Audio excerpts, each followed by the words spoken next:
E começa agora Cultura e Design.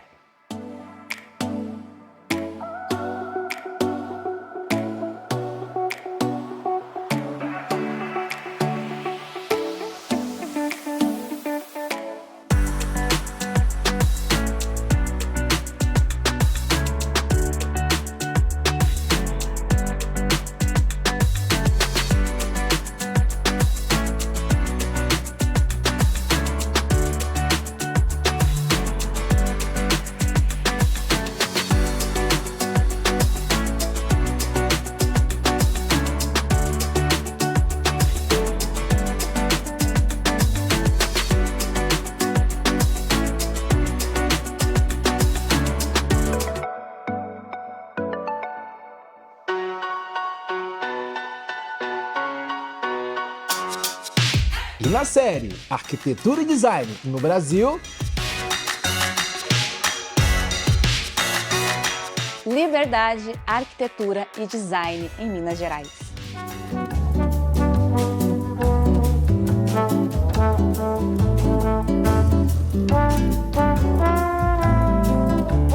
A Casa do Bosque. Bom, a Casa do Bosque está situada num terreno muito acidentado, um declive bem íngreme. Eu acredito que um grande desafio no projeto foi realmente estudar uma implantação que conferisse uma leveza à construção, mas ao mesmo tempo que fizesse sentido naquele terreno tão inclinado. Quando a gente veio no lugar, a gente ficou muito impactado com a beleza da vista, né? Eu acho que é um dos terrenos aqui que tem a vista mais bonita, assim. É interessante nesses projetos não só tirar partido da vista, mas também tirar partido da vegetação que já existe no local. E isso num terreno muito inclinado é muito desafiador. Pensar como poder construir no meio das árvores. Então a gente teve que utilizar de vários mecanismos, por exemplo, com máquinas muito pequenas para conseguir trabalhar esse projeto e manter o bosque que está aqui hoje dentro do volume da casa. A casa, ela se desenvolve do nível da rua para baixo, em 3 níveis principais. A maior inspiração aqui foi a luz.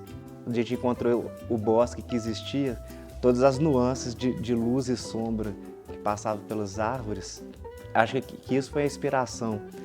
E, inclusive, o morador chamou isso de promenade da luz. Caminho da luz dentro da casa, né? Isso para a gente foi muito inspirador assim, no projeto. Então a gente também cria uma promenade arquitetônica aqui. Você pode percorrer a casa e acessar a casa por 2 níveis diferentes. Você pode entrar por uma entrada social, que é essa escada de concreto. Você tem a alternativa também de entrar por uma escada de aço no meio das árvores E essa escada passa entre as árvores, assim, no meio do bosque, para a gente conseguir uma interação grande entre as pessoas que estão passando ali com a copa das árvores. Assim como a luz percorre a casa durante o dia, as pessoas também podem percorrer a casa de várias formas diferentes. Então, isso acontece tanto com as pessoas quanto com a luz, né? Essa questão do movimento e do percurso nessa casa. E para a gente conseguir essa relação com a luz dentro da casa, com você ver o céu o tempo inteiro, a gente manteve esse bosque no centro da casa. Então, a casa abraça essas árvores por completo. Então, de dentro da casa, você tem sempre essa relação da luz passando entre as árvores, assim, de manhã, de tarde, e vai alterando essa luz durante o dia.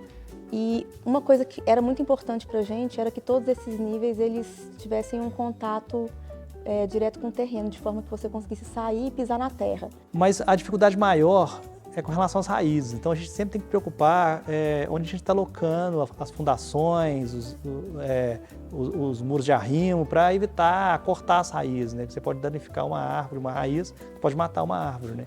Então aqui sim foi muito interessante, porque a gente fez um desenho, que é um desenho geométrico na cobertura. É um recorte que ele abraça as árvores, né? Como se a casa ela abraçasse esse bosque. Isso acontece para também conseguir preservar essas árvores, né? Então, no nível de cima, a gente tem a garagem que tem o contato com a rua e nos demais que tem o contato com o bosque, ora com o bosque que está no centro da casa, ora com os fundos do terreno, onde a gente tem a piscina e a vista. Isso é muito importante na nossa arquitetura e dá um contraponto muito interessante do que é construído com o que é natural. Isso de poder sair no terreno, sair de um piso construído para um piso natural de terra. Então, para a gente, desde o princípio, foi muito importante pensar como seriam as aberturas da casa, como seriam as janelas, né? Então, a gente cria nessa casa vários pontos, assim, algumas vezes a luz entra por debaixo de uma bancada, algumas vezes a gente solta uma parede de um plano de piso para que a luz entre. Então você vê sempre o céu de todos os lados, você vê o sol passando de manhã, passando à tarde, e a luz dentro da casa vai mudando por causa disso. Então, assim, a gente tem esse plano do telhado destacado, a gente tem os planos das paredes destacados, como se a casa fosse desfragmentada. Assim, nada encosta em nada, a parede não encosta no chão, o telhado não encosta na parede. Todos os clientes, eles são o ponto de inspiração para a casa, assim. Então, tudo que eles fazem, a rotina, os hobbies, as características deles mesmo, a personalidade, isso que vai influenciar o nosso trabalho, para a gente atingir o que eles almejam da casa que eles vão morar. Para um casal que eles são super interessantes, assim, porque ele é diretor de teatro, ela é cantora. Joguei as tranças pra Nossa Senhora, pra ter os cântaros molhados por teu mel. Toquei as tramas na minha viola, pra ver as pétalas caírem lá do céu. O povo festejou, lindas barganhas que o luar sabido anunciou.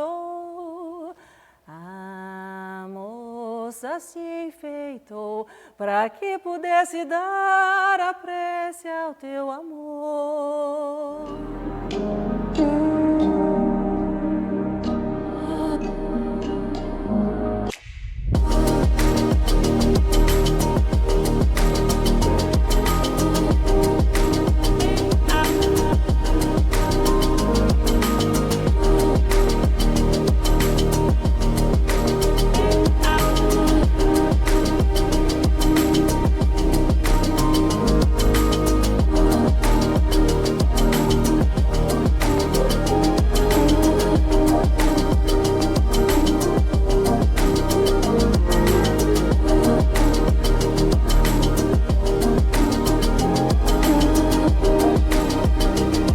Não sai daí.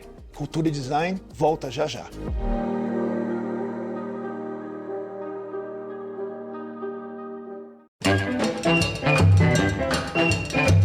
No quadro Você Sabia? Bora ver a produção dos carros que eu tô super curiosa. Leblon, o que falar daquele centro tecnológico que é a fábrica da Fiat, hein? Nossa, e o centro de produção? Maravilhoso. Foi lindo, mas eu só fiquei um pouquinho com medo de você sair guiando lá um carro novinho, né? Vai que... Ué, mas confiança, você não confia em mim? Eu confio. Eu confio.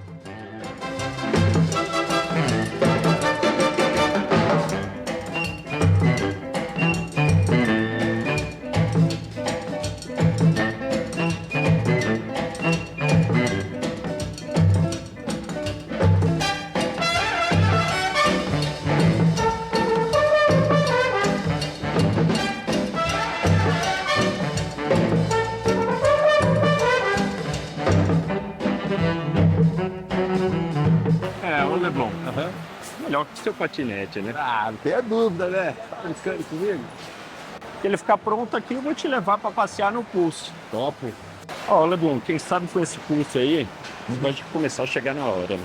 Meu caro galã, chegando aí, ó, o modelo Pulse preto. E eu vou te falar 2 detalhes que eu adoro nesse modelo. Quer saber? O farol e essa roda. Esse modelo da roda é sensacional. Fala aí. Leblon, esse design da roda aqui é o meu preferido, mas ó, então, já que estamos preparando aqui a montagem do Fiat Pulse, vou te convidar para uma carona nessa máquina aqui, porque chega de patinete. Chega, você não vai mais chegar atrasado, que agora, ó, de Pulse a gente vai para tudo que é lugar. Eu vou até levar a Kimi aqui.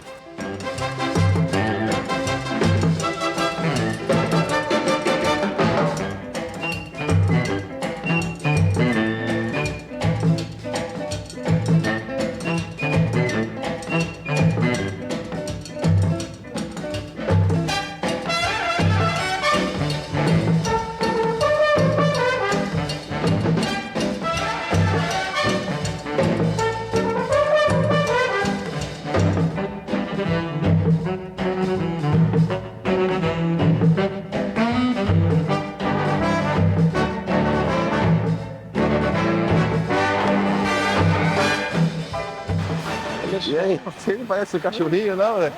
E aí? E se fosse um namoradinho pra Kimi, é? É um cachorro trabalhador, cara. Trabalhador.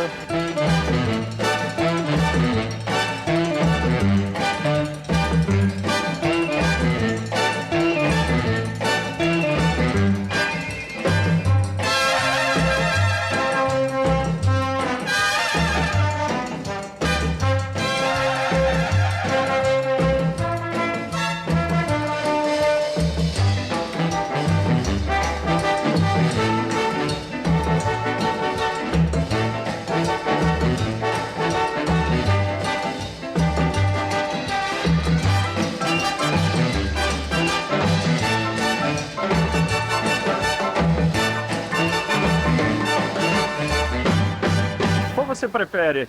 Você prefere essa branca, preta? Esse branquinho eu gostei. Gostei dessa corzinha aí, esse branquinho de leite. Combina com um cafezinho, entendeu? Junto com o pãozinho de queijo, vai ele pra lá, que ele tá indo embora, ó. Leblon, eu acho que eu vou te colocar dentro dessa máquina pra gente deixar você mais bonito, né? Porque olha como o carro tá bonito. Será que pode botar a mão? O pessoal ali passando a mão, como é que pode? Pode. Está lisinho. Muito bonito.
Aí, galã, tá vendo um Pulse aí, ó, novinho, acabou de montar. Hã?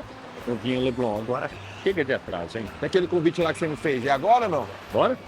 Ai, na hora de sair da fábrica da Fiat com o carro novinho, gente, sabe aquele cheirinho de carro novo? Que delícia, mas olha, Leblon queria sair guiando, gente, claro que não. Eu, com toda a segurança, saí guiando lá. Ele que vai andar com o patinete dele. Fala o seguinte, qual o próximo destino já pra lá que eu vou, hein? Ah, Leblonzinho, agora com esse Fiat Pulse, chega de patinete, chega de atrasar. Olha o cheirinho de novo.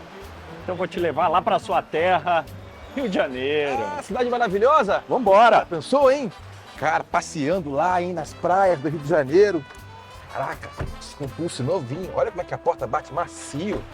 Tá preparado? Preparadíssimo, meu caro galã. Só tô esperando você acelerar, colocar a primeira marcha aí no automático. Vai embora.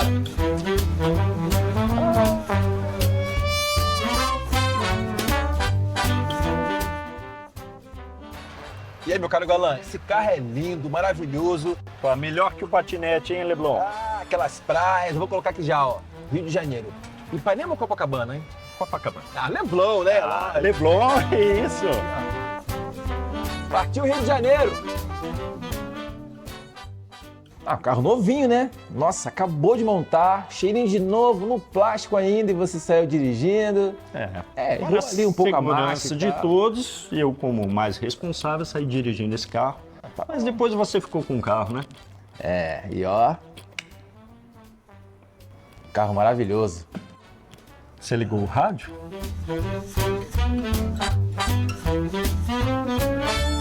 Opa! Onde você tá indo? Fica aí, é rapidinho. Cultura e Design volta já.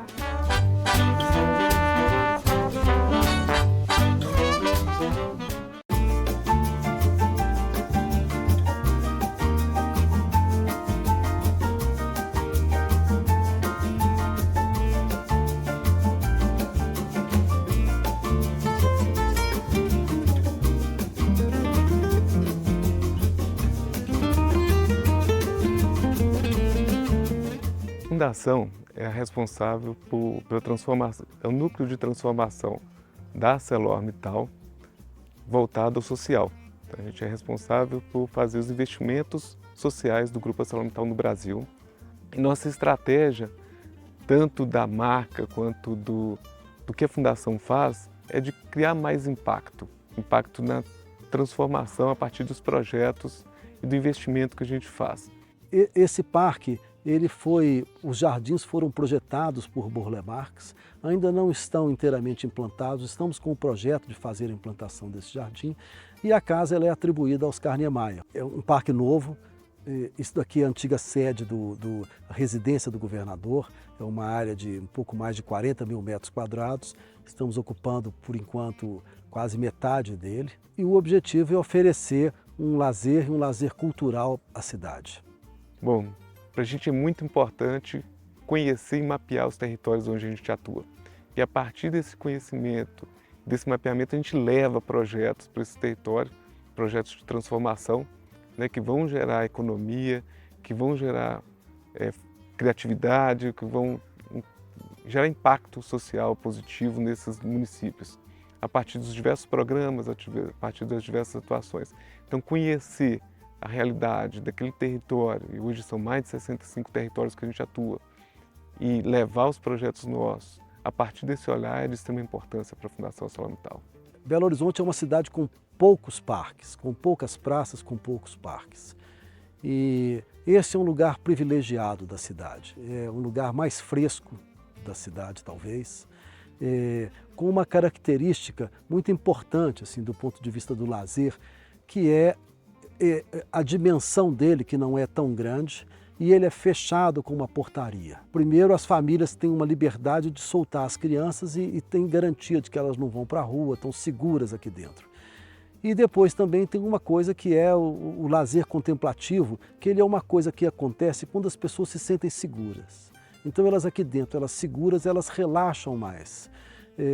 A ideia, estamos aos poucos montando uma estrutura de serviços e a intenção é que isso seja um parque referência para a cidade e para o turista que vier a Belo Horizonte.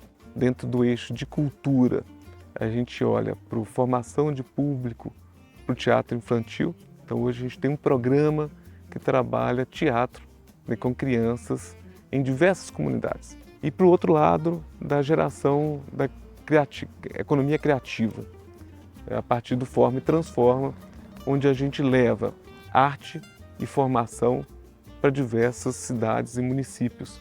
Dentro do esporte, a gente trabalha com duas formas, que é a inclusão a partir do esporte, a inclusão social a partir do esporte. Então hoje são 16 modalidades acontecendo também em diversos municípios do Brasil. E a gente tem um orgulho de ser o maior incentivador do esporte em Minas Gerais e um dos maiores do Brasil. E dentro da educação, a gente trabalha com a abordagem STEAM. Então, os alunos trabalham em grupos, orientados a partir dos seus professores, conectando essas diversas áreas de ciências, tecnologia, engenharia, artes e matemática, e construindo projetos.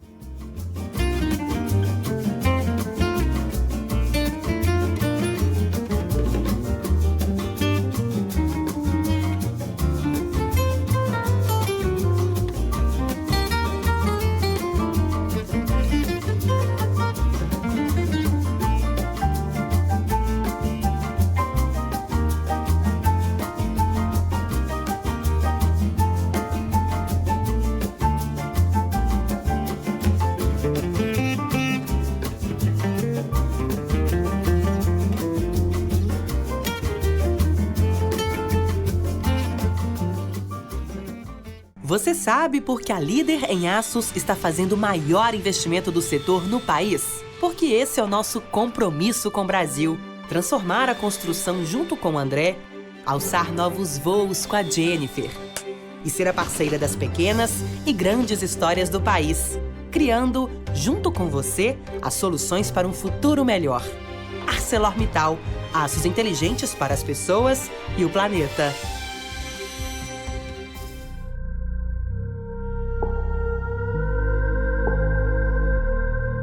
E na série Arquitetura, Design no Brasil. Pensando na questão de sustentabilidade dentro desse cenário têxtil, confecção, moda, a importância dela é total, justamente porque a forma que o modelo que a gente tem de moda, de indústria, da forma que foi construída, já é um modelo que tinham dois sistemas opostos. A gente tinha um sistema onde a gente tinha alta costura, as peças sendo feitas com aspectos artesanais e de exclusividade. E em outro ponto a gente tinha a produção em massa, que teve, né, a época do prêt-à-porter, e isso depois foi ali sendo entendido pelo próprio consumidor, que a ideia de diferenciação e a ideia ali de ter uma distinção do outro ou de outras classes fez com que essa moda fosse cada vez entrando num sistema, um movimento cada vez mais rápido, como a gente vê hoje, como a gente fala hoje até de uma moda ultra rápida. Geralmente está ligada à necessidade de prazer e não necessariamente às questões que a gente não imagina, que é de uma indústria, porque na verdade é uma indústria que está por trás de tudo isso. Essa questão ela é muito paradoxal, né? Porque o lixo ele é, né, gerado desde o início, quando você projeta a peça de roupa e você tem resíduos sólidos, têxteis, né? Mas também até a parte de consumo e descarte final, que eu acho que não é só a pessoa que fabrica que tem que ter essa responsabilidade, mas a pessoa que consome também. Circularidade, né, pensando nos conceitos que a gente tem um modelo industrial linear e que a gente poderia trabalhar um modelo industrial circular.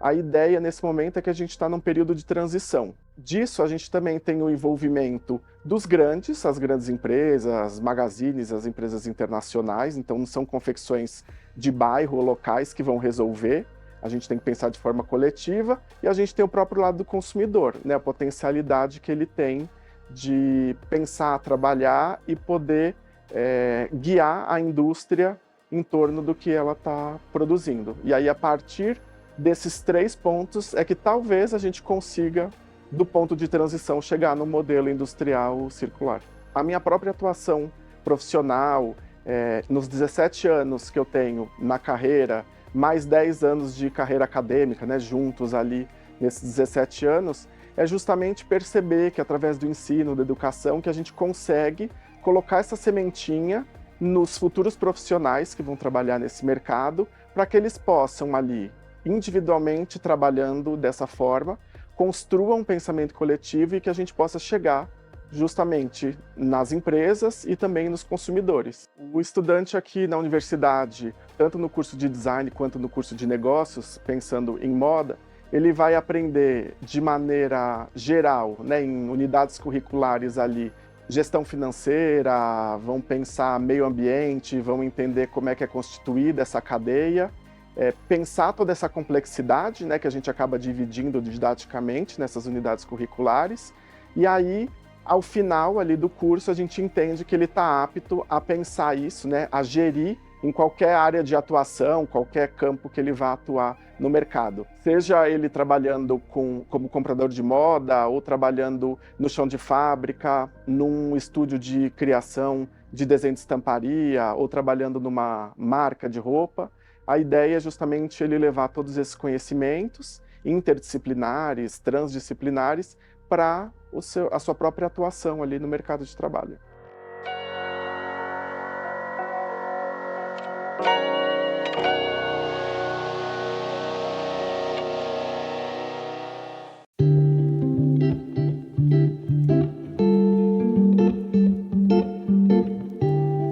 E na coluna Design Humanizado, com Perkins & Will, Lara Kaiser traz o espaço de saúde do futuro. Hi, I'm Marvina Williams. I'm a nurse with Perkins & Will. I do operational planning and I'm a lean black belt. And today I'm going to talk about what is the hospital of the future. And when I think about hospital of the future, I definitely think about flexibility, and technology. Marvina, muito bom ter essa oportunidade de compartilhar conhecimento com você. Hoje a gente percebe que temos todo um sistema tecnológico, por exemplo, com a Alexa, iPads na porta. A minha dúvida aqui, pergunta para você, dentro dos projetos que você vem fazendo para a PW Global, é o que isso influencia no design? Definitely the high performance hospital is what we are going to be needing to be building in the future. And I feel that those are patients that are going to be the higher acuity, higher critical patients. And a great example of something we've done recently is the University of Virginia, the hospital system there. We did a new tower, and it has emergency room, interventional platform, and inpatient units. And within that space, we really provided as much flexibility as we possibly could. Within this unit, there were universal rooms, which were all acuity adaptable, and the modules were all universal. There were 7 modules that we developed. We had a main street that was used off of the, going off to all the different modules. And again, for a hospital to be successful now, you have to really look at how it can be flexible, how it can adapt to different programs. Another thing that we incorporated was the ambulance area. And you can see on the slide that we really looked at what's happening as regards to disaster preparedness. And that's going to be a continuous theme no matter what in the hospital. And you're going to be getting more and more critical patients, and you also have to be prepared for any kind of disaster. We had done Rush in Chicago, and within that space we had done sally ports and drop down showers, and Rush being built more for bioterrorism. We were able to learn lessons and put that into University of Virginia's ambulance area. So you can see within the slide the drop down curtains that we had available. In the ceiling we had the columns were set up for water and electricity, so it would be able to immediately decontaminate several patients if needed. As far as the inpatient beds, we're doing more and more with being able to provide a nicer environment for the patients, being able to bring in a lot of light, which research shows how that helps improve with health, and patients use less pain medicine, they heal quicker. The next slide I'm showing is the inpatient rooms, and we've some still are using the whiteboards. Those work well for the clinicians. However, we're going more and more towards the electronic boards, dashboards within the rooms. And this is seen in the MUSC, the Medical University of South Carolina. Having the dashboards with the medical information on it and easily accessible for both the patients and staff to be able to utilize. E como a telemedicina transformou os novos centros de saúde? We put telemedicine in many of the patient rooms in a lot of our projects, and that will continue to grow and grow. And the telemedicine can be done in different ways. We had ISOCAMs at University of Virginia to be able to connect with an iPad that the staff used.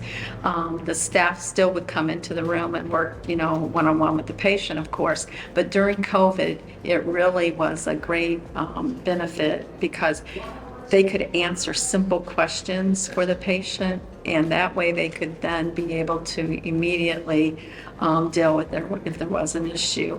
But they didn't have to keep donning and doffing with their, equipment, their protective equipment.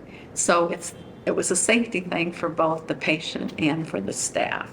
So that was a great one. As far as the hospital of the future, I only see more and more being developed, and it's a very exciting time, and being able to design so that you can meet these needs is going to be important. So, thank you.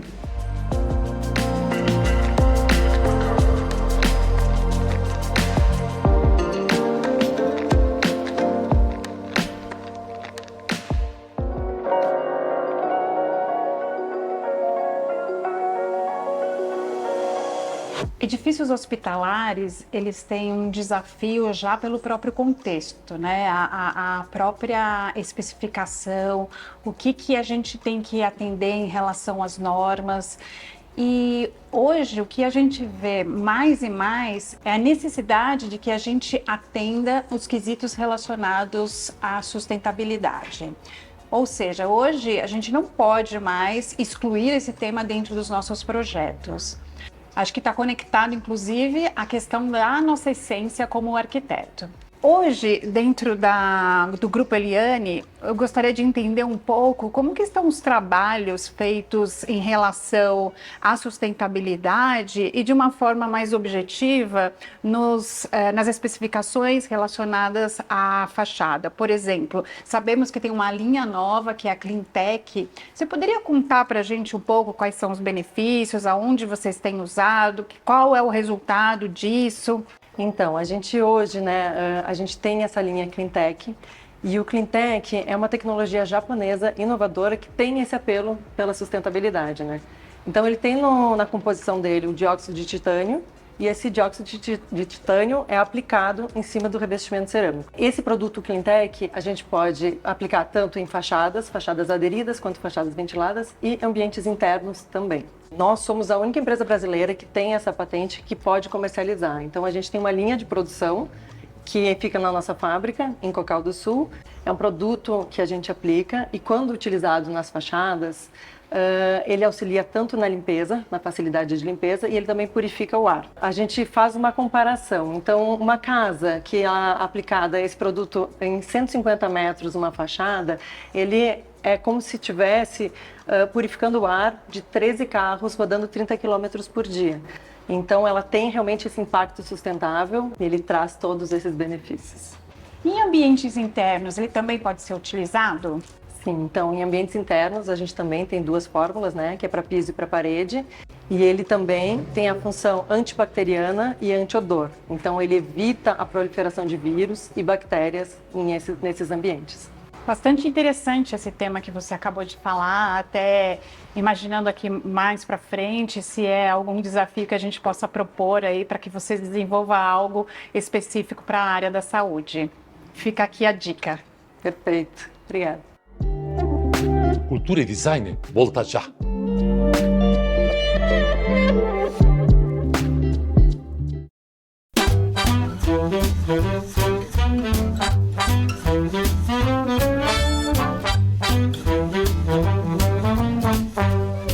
Fala turma, tudo bem? Hoje a gente vai fazer um prato muito interessante. Chama-se o ova al pomodoro, ovos com tomate. Ou o ova all'inferno, o ova em purgatório. Por que esses nomes de purgatório e inferno? São ovos que eu faço nessa panelinha que levam o tomate, os ovos e alguns temperos.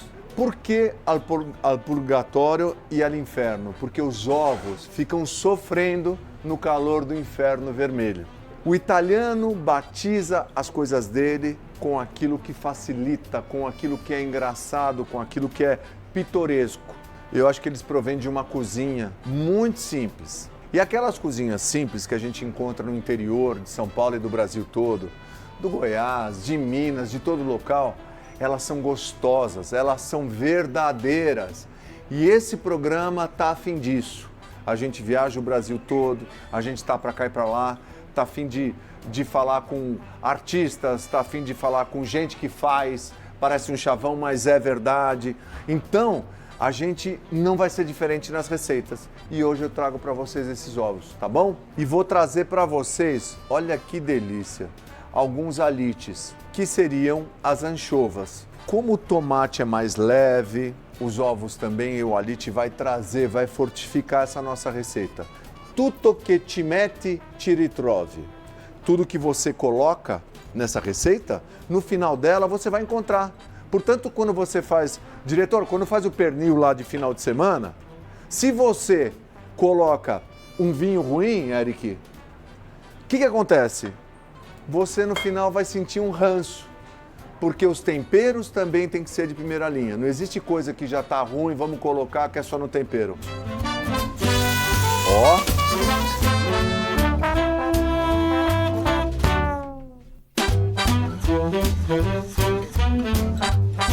Quanto eu comi isso na minha vida, com a minha mãe, com os meus pais, com a minha família. O italiano adora isso. Existem versões de outros países, sem problema nenhum. Olha, 4 aritezinhos aqui, um para cada ovo. E é um prato que o Lorenzo, meu filho, sempre fala, dá para comer em comunhão, dá para comer compartilhando.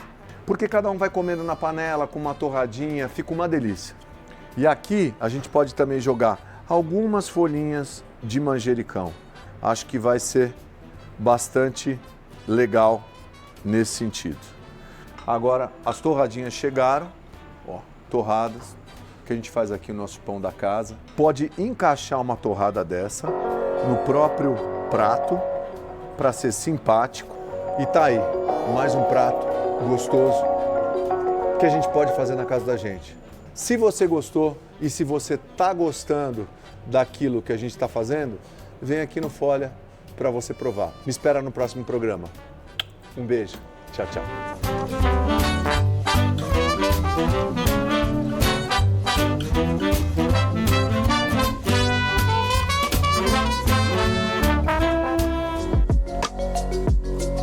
Fazenda Bosque Belo.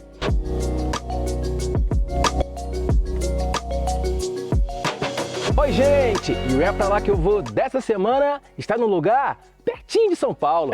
Mais precisamente em Boituva, cidade que fica em torno de 130 quilômetros de São Paulo. É um lugar com muita natureza, comida boa, ó, e tem muita história, hein? A propósito, essa casa aqui, fiquei sabendo que tem mais de 300 anos. Opa! Chegamos! E aí, turminha? Cadê todo mundo? Opa! Né? Que beleza! Pé direito primeiro. Pé direito? Isso. Muito bom. Tá.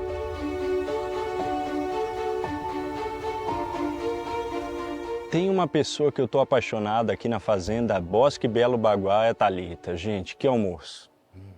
Bom, hoje eu fiz um almoço especial para vocês. Eu quis fazer o churrasco, que é o nosso prato, é o carro-chefe daqui, né, da casa, que são as carnes, como a gente é produtor de carne de wagyu. Então são os pratos que mais saem aqui na casa. Eu gosto de começar contando primeiro sobre a história da raça, né? Então, é uma raça originária do Japão. Antigamente, no Japão, não se podia comer carne vermelha, né, por causa do budismo.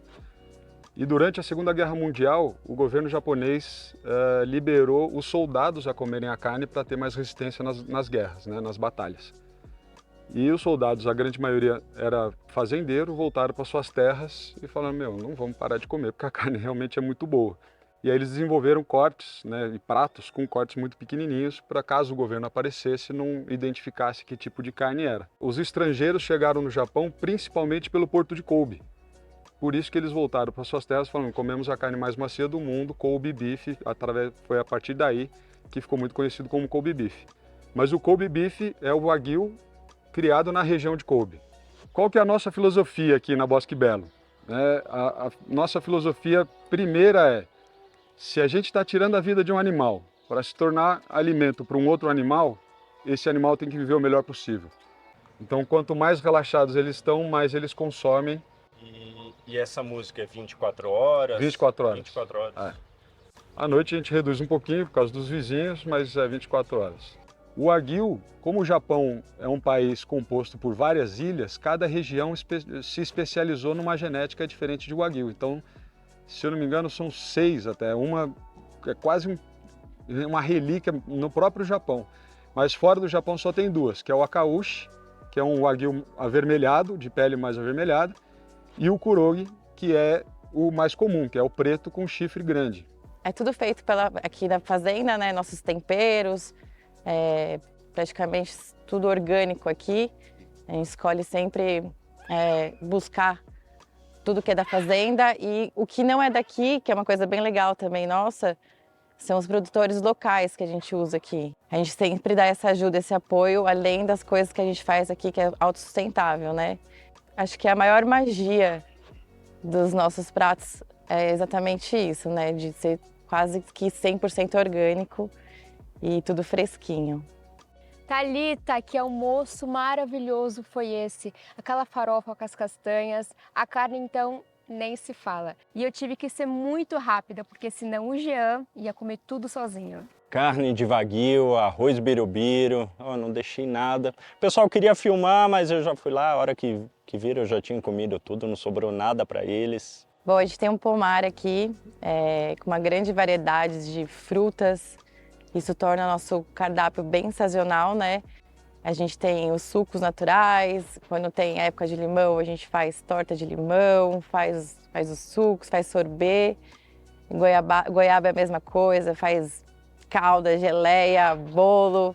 Todo chefe de cozinha acho que sonha com um lugar desse, é um laboratório para mim, praticamente eu sou um alquimista aqui, sempre procurando, caçando e inventando moda aqui.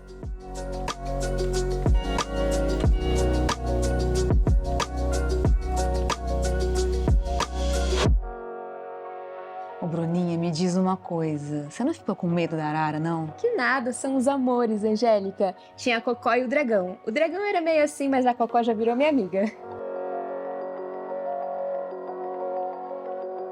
Poxa, Bruninha, me convida da próxima vez, né? Ah, queria uma foto minha com essa arara. A Nath convidou a gente para dar um passeio a cavalo junto com a Cocó e o dragão. Leblon, tô um pouquinho com medo, mas acho que eu vou com o dragão aqui, ó. Ele vai me segurar no cavalo. Olha o tamanho desse cara, medroso. Mais medo de cavalo. Medo de cavalo. De arara. Os dois. Escolhi o melhor cavalo. O poeta. Como o poeta, eu vou com o poeta, você? Rubanita. Rubanita, é a maior, a mais bonita. Pra combinar, né? Aqui a gente não usa embocadura. Embocadura é o ferro, né, que vai na boca do cavalo. Como vocês podem ver aqui o horizonte, ele tá livre. A nossa comunicação com eles é muito mais corporal. Então, quando a gente quer ir para direita, por exemplo, vocês dão um toquezinho assim com a perna esquerda e vão com o próprio corpo guiando eles, né? Você se torna um ali com o cavalo e você não tem ali uma relação de submissão, né? Onde você está forçando o cavalo a fazer o que você quer. Interessante. Então, uma troca de parceria que eu indicaria para vocês fazerem, cada um com seu cavalo, é ir lá trocar uma ideia, sentir um pouco da energia deles antes de montar, né? Nem que seja por pensamento. Sim, dividir com ele isso, né? Na verdade, ele sabe, né? O cavalo... Eu sou cavaleiro, sou cavaleira. Então, que ele legal, sabe que legal. De fato, quando a gente está com medo.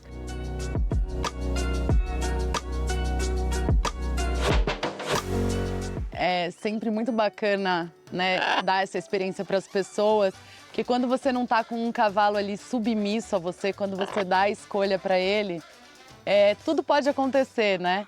E é muito legal você ver as personalidades ali. Por exemplo, o galã, ele tava, né, com receio na hora de ir. Já falei com o poeta aqui que eu tô com medo, ele já tá ciente, mas ele é um cara bom, vai me levar com segurança aí. E de repente ele percebeu ali o jeitinho, ele foi se entendendo com o cavalo.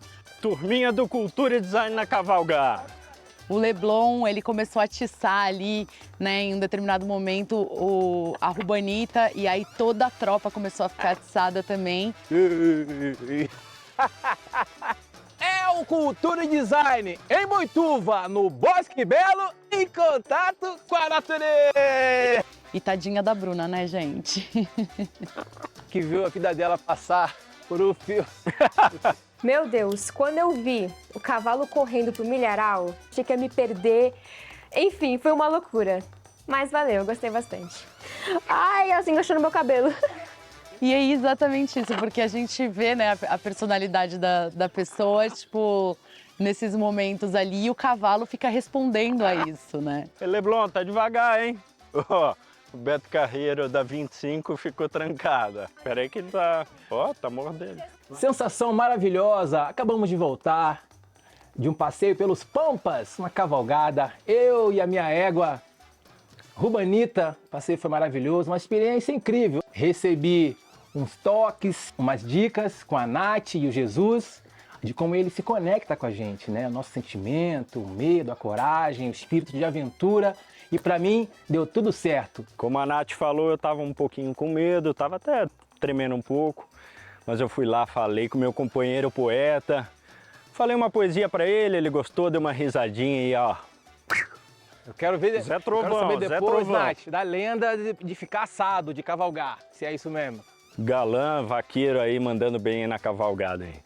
Vocês veem a imagem, arara voando, cavalo em câmera lenta, aquela cena de filme incrível. O Leblon parecia um cavaleiro branco, né? Cavalgando lá, todo de branco, mas eu tava com medo, gente. Tava agarrado aqui, ainda mais quando eu vi a Bruninha. Gente, a Bruninha saiu pelo milharal, sem rumo pelo cavalo, mas gostei da experiência. Ah, Nath, indo à frente, liderando a cavalgada, linda, com as duas araras, a Cocó e o dragão. Foi maravilhoso. Imagens lindas de viver.